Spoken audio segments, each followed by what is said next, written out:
अस्सलामुअलैकुम सफ़ी न्यूज़ में खुशामदीद। नाज़रीन, दुनिया की सबसे बड़ी खुशखबरी तो कल ही मैं आप सबके साथ शेयर कर चुका हूँ कि सऊदी हुकूमत ने बिल आखिर इंटरनेशनल परवाज़ें बहाल कर दी है। कल के वीडियो के आखिर में मैंने आप सबको कहा था कि इस हवाले से वजारत दाखिला ने कोई ऐलान नहीं किया है, लेकिन जिन अखबारात ने ये आर्टिकल छापा है उन्होंने साथ ही साथ ये भी लिखा था कि ये खबर ऑथेंटिक ज़राए से मालूम हुआ है और सऊदी हुकूमत ने परवाज़ें बहाल कर दिया है। अब फाइनली वजारत दाखिला ने इंटरनेशनल परवाज़ों के हवाले से अपने ऑफिशियल ट्विटर अकाउंट पर अनाउंसमेंट कर दिया है और इस चीज को कंफर्म कर दिया है कि जो इंटरनेशनल परवाजें हैं वो ऐसे अफराद के लिए डायरेक्ट बहाल कर दिए गए हैं जिन अफराद ने सऊदी अरब छोड़ने से कबल ही सऊदी अरब के अंदर वैक्सीनेशन कराया है, दोनों वैक्सीन लगवाई है। सऊदी वजारत दाखिला ने अपने ऑफिशियल ट्विटर अकाउंट पर यही ऐलान किया है और अपने बयान में यही कहा है कि जिन अफराद ने सऊदी अरब के अंदर कोरोना के दोनों खुराकें हासिल की है और सऊदी अरब बाद में छोड़ा है, मतलब छुट्टी पर गए हुए हैं, तो वो अफराद डायरेक्ट सऊदी अरब आ सकते हैं। तो ये चीज़ वजारत दाखिला ने कंफर्म कर दिया कि ऐसा ऐलान हो चुका है। लेकिन अब यहाँ पर मुश्किल ये बनती है कि बहुत सारे लोग ऐसे हैं या तो उन्होंने एक ही खुराक सऊदी अरब में हासिल किया हुआ है, छुट्टी पर आए हुए हैं, और बहुत सारे लोग तो ऐसे हैं जो अपने मुल्क में ही वैक्सीन लगवा चुके हैं। अपने मुल्क में बहुत सारे लोगों ने वैक्सीन लगवाई है क्योंकि जिस वक्त परवाज़ें बंद होने वाले थे उस वक्त जो है ना वैक्सीन इतनी बड़ी तादाद में लोगों को नहीं लगाया जा रहा था और लोग भी डर रहे थे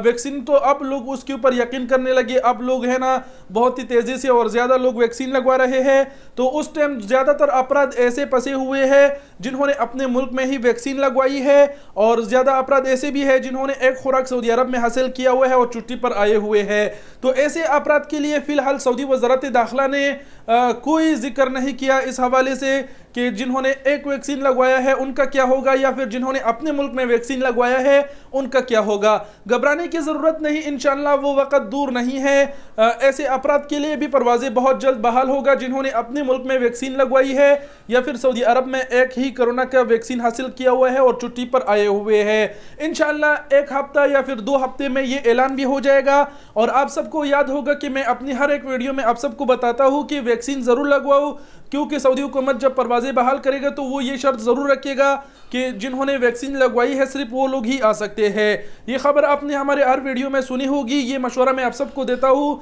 और मैंने ये भी कहा था क्योंकि और ममालिक भी ऐसे कर रहे हैं, क्योंकि सऊदी हुकूमत भी ऐसे कर सकते हैं और वही हो गया जो हमने कहा था। इसके अलावा जिस वक्त शाही फरमान जारी हुआ था और शाही फरमान में ये कहा गया था कि 30 सितंबर तक तमाम तर जो इकामे और वीज़े हैं उसमें तोसी की जाएगी, उस वीडियो के आखिर में हमने आप सबको ये कहा था कि इंशाअल्लाह अगला ऐलान जो परवाज़ों के हवाले से होगा वो इंटरनेशनल परवाज़ों की बहाली का होगा। और वो वीडियो के जो मैं कमेंट्स उस टाइम पढ़ रहा था तो आप सब ने इंशाअल्लाह लिखा था, जितने भी अपराध थे, जितने भी लोगों ने कमेंट किया था, ज़्यादातर लोगों ने यही लिखा था कि इंशाअल्लाह इंशाअल्लाह। तो इंशाअल्लाह सच हो गई और परवाज़ें बहाल हो गई। और अभी भी मैं कहता हूँ कि इंशाअल्लाह जो आम अपराध है जिन्होंने अपने मुल्क में वैक्सीन लगवाई है उनके लिए एक हफ्ता या फिर 2 हफ्तों में इंटरनेशनल परवाज़ों का ऐलान ज़रूर होगा। इंशाअल्लाह कमेंट सेक्शन में आप भी ज़रूर लिख के